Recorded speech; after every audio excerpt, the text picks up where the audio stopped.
देखो उसमें next topic लेते हैं हम प्रशीतक, ठीक है ना, रेफ्रिजरेटर। बात नहीं, देखो रेफ्रिजरेटर जो है ये वर्क करता है जस्ट, हमने जब ऊष्मा इंजन पढ़ा था, ठीक है ना, ऊष्मा इंजन के जस्ट अपोजिट। क्या बला रहा है?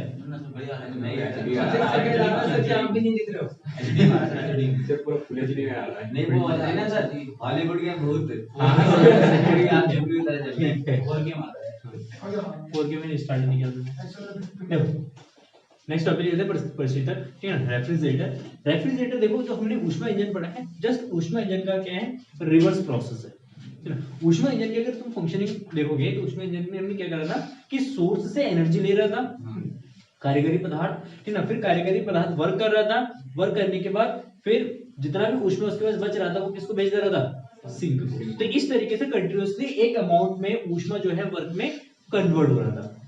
लेकिन इसमें प्रशीतक में क्या होगा, जस्ट इसका रिवर्स प्रोसेस होगा कि हम सिंक से ऊष्मा लेंगे, ठीक है ना, और उसको लेके किसको भेज देंगे, सोर्स को। क्योंकि प्रशीतक का काम क्या है, उसका काम है कि चीजों को ठंडा करना। जैसे हमारा रेफ्रिजरेटर है, घर में हम यूज करते हैं, फ्रिज यूज करते हैं, तो फ्रिज का काम क्या होता है कि अंदर की ऊष्मा को लेता है, लेके बाहर भेज देता है। इससे क्या होता है कि फ्रिज के अंदर जो भी चीजें रहती है वो ठंडी रहती है, हो जाए ना।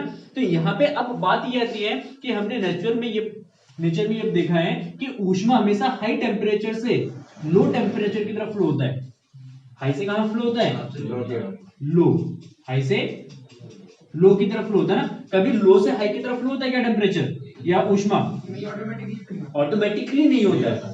ऑटोमेटिकली अगर देखेंगे, ऑटोमेटिकली देखेंगे तो हाई से लो की तरफ फ्लो होगा, लेकिन ऑटोमेटिकली लो से हाई की तरफ नहीं होगा। इसका मतलब लो कोई ऐसी वस्तु है जिसका टेम्परेचर लो है, कम है, उससे अगर ऊष्मा लेके अगर हाई ऑब्जेक्ट या हाई टेम्परेचर वाले वस्तु को देना है तो इसके लिए हमें कुछ ना कुछ तो करना पड़ेगा। इसमें हमें कुछ ना कुछ करना पड़ेगा जिससे लो टेम्परेचर वाले ऑब्जेक्ट से हमने ऊष्मा लिया और लेके हमने हाई टेम्परेचर वाले ऑब्जेक्ट को ऊष्मा दे दिया। तो इसके लिए हमें क्या करना पड़ेगा, इसके लिए हमें काम करना पड़ेगा। तो इसलिए जब भी हम क्या करते हैं, प्रशीतक यूज करते हैं, रेफ्रिजरेटर यूज करते हैं, तो उसके ऊपर हमें क्या करना पड़ता है, काम करना पड़ता है। मतलब हमें काम करने के मतलब किसी ना किसी चीज के द्वारा उसमें हम क्या करते हैं, काम कराते हैं। इसलिए देखो रेफ्रिजरेटर को वर्क करने के लिए क्या चाहिए, इलेक्ट्रिसिटी चाहिए, क्योंकि इलेक्ट्रिसिटी उसके अंदर क्या करता है, वर्क करता है। तो सिंपली इसके तीन पार्ट्स होते हैं, एक सोर्स होता है, एक कार्यकारी पदार्थ होता है और एक सिंक होता है, ठीक है ना। सोर्स का काम क्या है, ऊष्मा एब्जॉर्ब करना, ऊष्मा क्या करेगा, वो एब्जॉर्ब करेगा। सिंक का काम है ऊष्मा देना। देखो यहाँ पे हमने प्रोसेस रिवर्स करा है। हीट इंजन में हमने क्या करा था, डायरेक्शन दिखाया था हमने ना हीट का।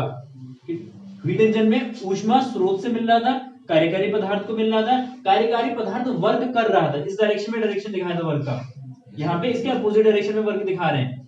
फिर यहाँ पे ऊष्मा हीट इंजन में क्या होता है, कार्यकारी पदार्थ जितना भी ऊष्मा बच रहा था वो किसको दे रहा था, सिंक को दे रहा था। लेकिन यहाँ पे देखोगे तो कार्यकारी पदार्थ सिंक से ऊष्मा ले रहा है, इसको लेने के लिए हमें इसमें काम करना पड़ रहा है। फिर काम करेंगे, ऊष्मा लेगा, जितना भी हीट बनेगा वो हीट किसको ट्रांसफर कर देंगे, हम सोर्स को ट्रांसफर कर देंगे।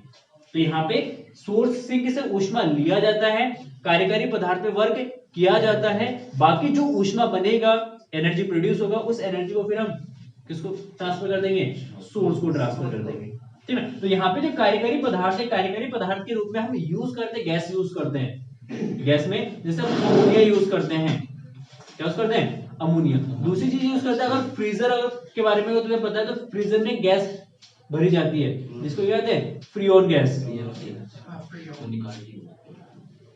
क्या गैस भरी जाती है उसके अंदर, फ्रीऑन गैस भरी जाती है, ठीक ना। तो फ्रीऑन गैस जो है रेफ्रिजरेटर में क्या करता है, कार्यकारी पदार्थ की भांति व्यवहार करता है। क्योंकि फ्रीऑन गैस पे जब हम वर्क करेंगे, जब उसको इलेक्ट्रिसिटी सप्लाई करेंगे, वर्क करेंगे, तो क्या होगा, कार्यकारी पदार्थ फ्रीऑन क्या करेगा, सिंक से एनर्जी को एब्जॉर्ब करेगा, एब्जॉर्ब करने के बाद उसको किसको ट्रांसफर कर देगा, सोर्स। सोर्स के काम कौन करता है, एटमॉस्फेयर में जो भी ऑब्जेक्ट है। क्योंकि फ्रीजर के अंदर का टेम्परेचर और एटमॉस्फेयर के टेम्परेचर, मतलब परिवेश का टेम्परेचर में बहुत अंतर होता है। फ्रीजर के अंदर का टेम्परेचर कहीं 10 डिग्री 5 डिग्री या 0 डिग्री सेल्सियस तक पहुंच जाता है, लेकिन एटमॉस्फेयर का टेम्परेचर समर में देखो तो 40 डिग्री 50 डिग्री 60 डिग्री तक पहुंच जाता है, कहीं कहीं पहुंच जाता है, या कहीं कहीं 40 डिग्री या 45 डिग्री मैक्सिमम तक पहुंच जाता है। तो 0 डिग्री और 40 डिग्री में टेम्परेचर डिफरेंस बहुत ज्यादा, ये 0 डिग्री पर होता है और ये 40 डिग्री पर होता है। ठीक है। तो इसलिए सोर्स का जो काम करेगा फ्रीजर में या रेफ्रिजरेटर में या प्रशीतक में, वो कौन करेगा, उसके एटमॉस्फेयर में जो भी ऑब्जेक्ट है, मतलब उसका परिवेश ही सोर्स है, क्योंकि हम उसमें से ऊष्मा ले रहे हैं और किसको ट्रांसफर कर रहे हैं, परिवेश को ही ट्रांसफर कर रहे हैं। अरे बस सुनिए, ठीक है। इसलिए जो हमारा एसी होता है, ठीक है, एसी का काम भी तो ये होता है। एसी में भी क्या होती है, गैसेस भरी होती है, फ्री ऑन गैसेस भरी होती है। वो क्या करता है, तुम्हारे रूम से हीट को क्या करता है, एब्जॉर्ब करता है, एब्जॉर्ब करके वो कहाँ भेजता है, बाहर भेज देता है, बाहर मतलब सिंक को, एटमॉस्फेयर में। तो यहाँ पे भी एक जो हमारा फ्रीजर सॉरी एसी है, एसी भी क्या है, प्रशीतक है। तो प्रशीतक मतलब रेफ्रिजरेटर मतलब एक ऐसा यंत्र है जो क्या करता है, ठंडी चीजों से ऊष्मा लेके गर्म चीजों को ऊष्मा ट्रांसफर करता है। ये ऊष्मा लेता कहाँ से, ये तो छोड़ता है ना कहाँ पे, एसी। एसी एक तो ठंडी हवा छोड़ता है, तो ठंडी हवा छोड़ने का मतलब क्या है, क्यों कहीं ना कहीं उसके अंदर कूलिंग प्रोसीजर है गैसेस को, क्योंकि उसके अंदर जब गैसेस भरी होती है तो गैस को कहीं ना कहीं से कूल कर रहा है, ठंडा कर रहा है। ठंडा कब करेगा, जब गैसेस में से एनर्जी को क्या करेगा, निकालेगा ना। जैसे रूम टेम्परेचर पे अगर गैसेस हैं, ठीक है ना, इसके अंदर, तो वो गैसेस का टेम्परेचर हो ज्यादा होगा, रूम टेम्परेचर पे वो 25 डिग्री सेल्सियस पे होगा। अच्छा, ये कूलिंग कब करता है, जब 25 डिग्री सेल्सियस पे जो गैसेस होती है, उन गैसेस से जब ऊष्मा निकालेगा तब जाके इसका टेम्परेचर क्या होगा, लो होगा ना। अब वो ठंडी ठंडी हवा जब रूम पे आती है तो रूम का टेम्परेचर क्या होता है, कम होता है, तो गैसेस में से ऊष्मा निकाल देता है। लेकिन होता है रिवर्स प्रोसेस ही है, वो सिंक से क्या करता है, एनर्जी लेता है और ट्रांसफर किसको करता है, सोर्स को करता है। तो डेफिनेशन क्या लगोगे रेफ्रिजरेटर का, ठीक है। रेफ्रिजरेटर एक ऐसा यंत्र है जिसकी सहायता से, ठीक है ना, ठंडी वस्तु से मतलब सिंक से ठंडी वस्तु से हम गर्म वस्तु को ऊष्मा ट्रांसफर कर सकते हैं। ऊष्मा इंजन की हमने डेफिनेशन लिखा था, क्या लिखा था कि ऊष्मा इंजन एक ऐसा यंत्र है जो ऊष्मा को निरंतर या सतत रूप से कार्य में परिवर्तित करता है। वो ऊष्मा को कार्य में परिवर्तित करता है, ये कार्य को किस में कन्वर्ट करेगा, ऊष्मा को कन्वर्ट करेगा, क्योंकि इसमें हम वर्क करेंगे ना। जब वर्क करेंगे तो वर्क करने पे क्या होगा, ये उस वर्क को भी ऊष्मा में कन्वर्ट करेगा। कुछ तो अपनी ऊष्मा इससे भी लेगा, जितना वर्क करेगा उसको भी किस में कन्वर्ट करेगा, ऊष्मा में कन्वर्ट करेगा, और फिर उसको बाहर भेज देगा। कार्यकारी पदार्थ क्या होगा, कार्यकारी पदार्थ जैसे फ्रीऑन गैस है, क्या है, फ्रीऑन गैस है, या अमोनिया यूज करते हैं NH3, ठीक है, या अदर गैसेस हम एज अ वर्किंग सब्सटेंस में क्या करते हैं, यूज करते हैं। NH4, ठीक है, NH4 नहीं होता है, NH3 होता है, अमोनिया होता है, ठीक है। अच्छा देखो, अब इसका वर्किंग अगर समझे, वर्किंग क्या होगा, ठीक है ना। तो कार्यकारी पदार्थ पे जब हम काम करते हैं, कार्यकारी पदार्थ पे जब हम काम करेंगे तो इस पे काम करने पर कार्यकारी पदार्थ क्या करेगा, सिंक से ऊष्मा का अवशोषण करेगा, ठीक है ना। जब ये ऊष्मा का अवशोषण करेगा, ऊष्मा का अवशोषण करते ही कार्यकारी पदार्थ का टेम्परेचर क्या होगा, बढ़ेगा, उसके बाद ज्यादा अमाउंट एनर्जी आ जाएगा, वो एनर्जी को क्या करेगा, ट्रांसफर कर देगा सोर्स को ट्रांसफर करने के बाद फिर वो इनिशियल स्टेट में आएगा। पहले उसने एनर्जी एब्जॉर्ब किया, फिर उसने ट्रांसफर कर दिया, फिर वो इनिशियल स्टेट में आएगा, अपनी प्रारंभिक अवस्था में आ जाएगा। फिर प्रारंभिक अवस्था में हम क्या करेंगे, उस पर काम करेंगे।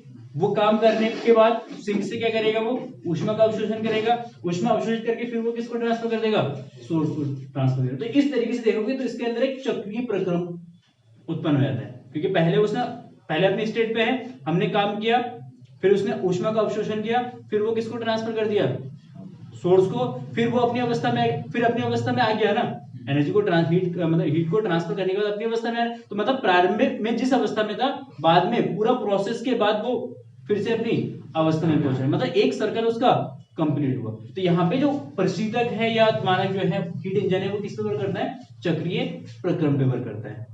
हमने पढ़ चुके हैं। चक्रीय प्रक्रम में क्या होता है कि उसका इंटरनल एनर्जी जो है वो हमारा मतलब इंटरनल एनर्जी में जो चेंज है वो कितना होता है, 0 होता है, ठीक है। तो इस कंडीशन में हमें कितना वर्क करना पड़ेगा, हमें इसमें कितना वर्क करना पड़ेगा, मतलब तो ऊष्मागतिकी के प्रथम निकाय से, ऊष्मागतिकी के प्रथम नियम से, अगर यहाँ पे ऊष्मागतिकी का प्रथम नियम यूज करेंगे तो delta W equal to delta क्यों हो जाएगा, मतलब जितना हम काम करेंगे उतनी ही ऊष्मा को क्या करेगा, वो ट्रांसफर करेगा, ठीक है। तो यहाँ पे डेल्टा क्यू किसके बराबर हो जाएगा, देखो ऊष्मा ज्यादा कौन सा है, Q1 ज्यादा है या Q2 ज्यादा है,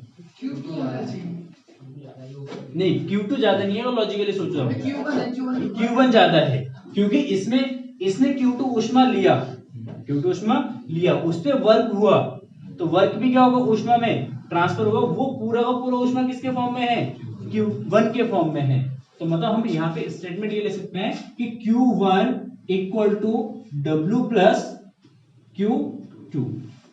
Q1 टोटल ऊष्मा हो जाएगा, वर्क और जो सिंक से वो ले रहा है, तो Q1 equal to W plus Q2। तो यहाँ से W बराबर क्या लिख सकते हैं, W बराबर लिख सकते हैं हम Q1 माइनस Q2, मतलब इतना हमें काम करना पड़ेगा उस पे, Q1 माइनस Q2 वर्क है करना पड़ेगा, ठीक है। अच्छा अब दो, जो हमारा रेफ्रिजरेटर के लिए हम एक चीज डिफाइन करते हैं, जैसे मैंने ऊष्मीय इंजन में हमने डिफाइन किया था दक्षता, उसकी एफिशिएंसी, मतलब हमारा ऊष्मीय इंजन कितना एफिशिएंट है, इसके लिए हम एक मतलब कांस्टेंट को डिफाइन करते हैं, निष्पादन गुणांक, निष्पादन गुणांक, ठीक ना। इसको हम प्रशीतक, देखो इसको हम प्रशीतक गुणांक भी कह सकते हैं, ठीक है। प्रशीतक गुणांक या निष्पादन गुणांक, इसका मतलब क्या है कि इसका मतलब यही है जो हमने हीट इंजन में दक्षता के लिए पढ़ा कि हीट इंजन हमारा कितना दक्ष है, कितना वो काम कर सकता है, मैक्सिमम कितना काम कर सकता है, ठीक है। तो यहाँ पे शीतलन गुणांक का मतलब भी यही है कि जो हमारा प्रशीतक वो कितना इफेक्टिव है, वो कितने तेजी से कूलिंग कर सकता है, कितने तेजी से कूलिंग कर सकते हैं, या हम कह सकते हैं कितने तेजी से वो सिंक से हीट लेके वो सोर्स को ट्रांसफर कर सकते हैं। वो जितना ज्यादा कूलिंग करेगा, कम वर्क अगर कर रहे हैं हम उसपे, कम वर्क के द्वारा वो ज्यादा कूलिंग कर रहा है, तो इसका मतलब हमारा प्रशीतक या रेफ्रिजरेटर वो जो है अच्छा है। अरे वैसे मतलब हमें कम वर्क करना पड़ रहा है, लेकिन कम वर्क करने के बाद भी वो ज्यादा से ज्यादा हीट को सिंक से लेके किसको ट्रांसफर कर रहा है, सोर्स को। तो इसका भी एक मेजरमेंट होना चाहिए ना कि हमारा रेफ्रिजरेटर कितना एफिशिएंट है, उसकी एफिशिएंसी कितनी है, वो चीज मेजर होनी चाहिए। जैसे तुम देखोगे अगर रेफ्रिजरेटर को तुम खरीदने जाते हो दुकान में, तो तुम्हें अलग अलग रेटिंग का मिलता है, एक 5 स्टार में मिलता है, एक 4 स्टार में मिलता है, एक 3 स्टार में मिलता है, एक 2 स्टार में मिलता है, मिलता नहीं मिलता है। 5 स्टार में और 2 स्टार में क्या डिफरेंस है, स्टार का नहीं है, एक स्टार ज्यादा, हाँ एक स्टार, लेकिन वो स्टार का मतलब क्या है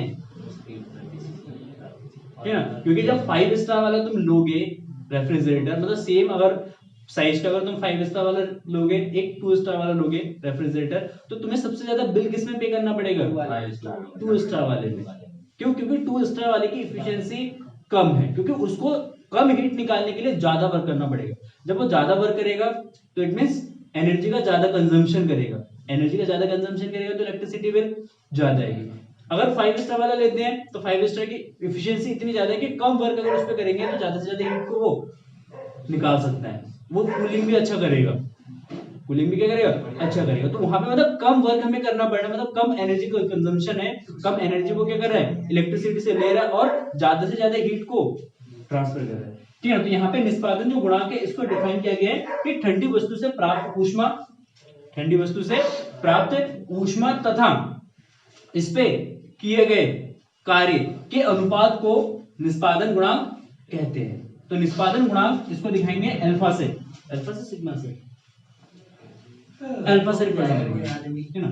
अल्फा बराबर दो, ये करते करते निष्पादन गुणांक की डेफिनेशन की कार्यकारी पदार्थ द्वारा सिंक से स्रोत को कितना हीट ट्रांसफर कर रहा है, मतलब सिंक से ली गई ऊष्मा,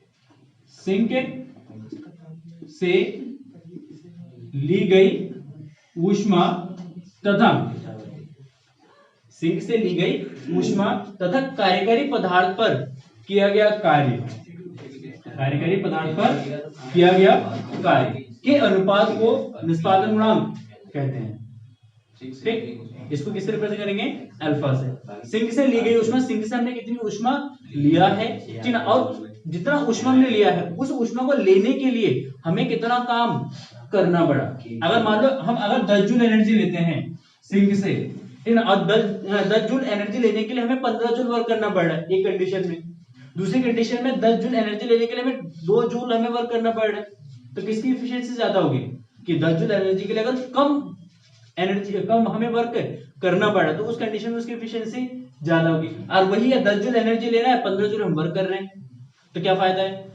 क्योंकि वहां पे एफिशिएंसी क्या होगी, बहुत कम होगी, क्योंकि जितना ऊष्मा लेना है उससे ज्यादा हम वर्क ही कर ले रहे हैं उसमें। ठीक है, तो इसीलिए निष्पादन गुणांक अल्फा को डिफाइन करेंगे सिंक द्वारा ली गई ऊष्मा और कार्यकारी पदार्थ पर किए गए कार्य के अनुपात को हम निष्पादन गुणांक कहेंगे।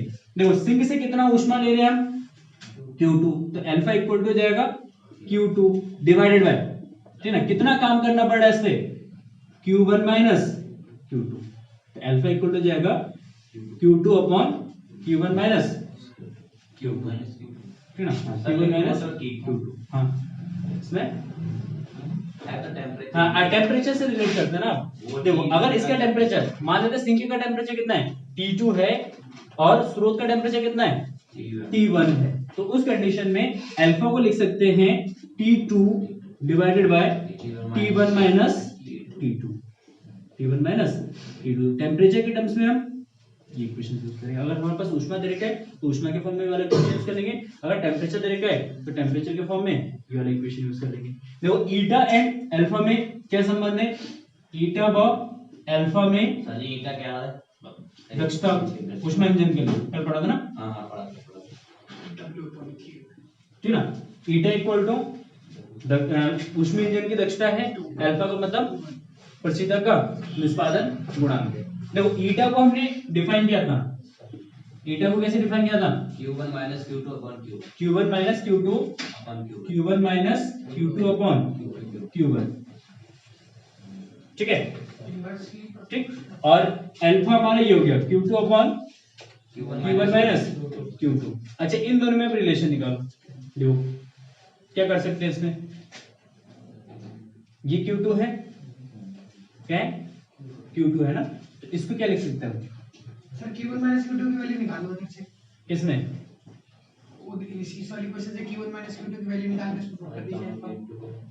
देख एक मिनट यहाँ पे हम करते हैं ना, यहाँ पे ईटा इक्वल टू लिखते हैं Q1 upon Q1 minus Q2 upon Q1, इससे कैंसिल आउट हो जाएगा, eta equal to 1 minus Q2 upon Q1, इसको इक्वेशन नंबर फर्स्ट मान लो, ठीक है। इसमें से एक काम करो, इसमें से तुम क्या करते हो Q1 को कॉमन ले लो, अल्फा के इक्वेशन लिख देते हैं, अल्फा बराबर देखो Q2 upon Q1 minus Q2, चलो नीचे से हम क्या करते हैं Q1 कॉमन ले लेते हैं, ठीक है, नीचे से Q1 कॉमन ले लोगे तो क्या आएगा, Q2 अपॉन Q1 कॉमन आ जाएगा, यहाँ पे क्या बचेगा 1 माइनस, इसमें से Q1 कॉमन आएगा तो Q2 अपॉन Q1 आ जाएगा, Q2 अपॉन Q1, ठीक ना। अच्छा इसे Q1 को क्या मैं इसके डिवाइड में लिख सकता हूँ, Q2 के डिवाइड में लिख सकता हूँ मैं, तो देखो इसको लिखेंगे Q2 upon Q1 divided by 1 minus क्या जाएगा Q2 अपॉन Q1, अरे जो भाई को ठीक,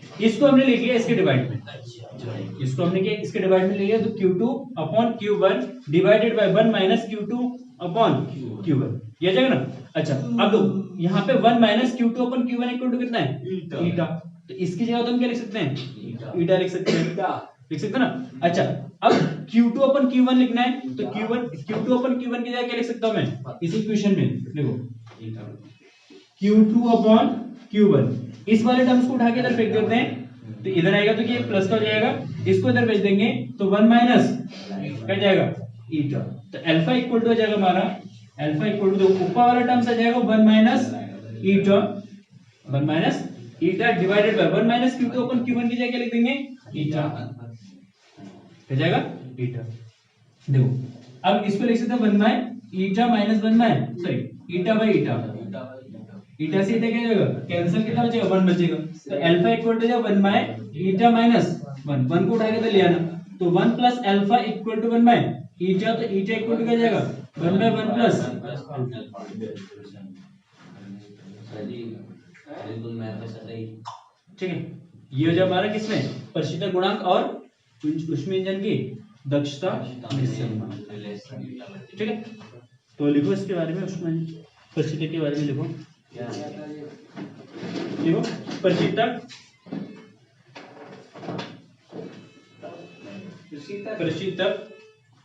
ऊष्मा इंजन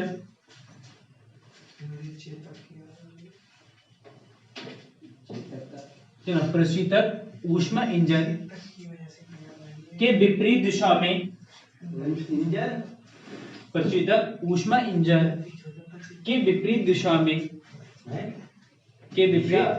ऊष्मा इंजन के विपरीत दिशा में कार्य करता है। कार्य करता, विपरीत दिशा में कार्य करता है।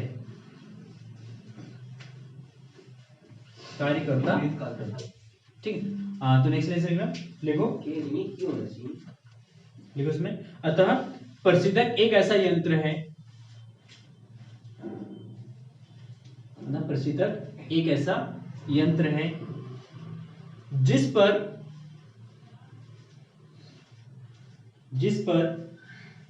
बाह्य कार्य करने पर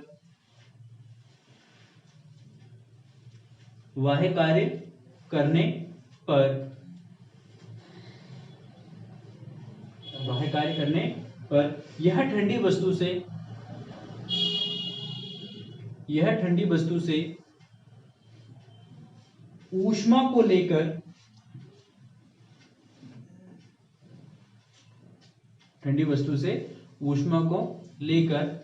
गर्म वस्तु, ब्रैकेट में लिख देना, स्रोत, गर्म वस्तु को स्थानांतरित करता है।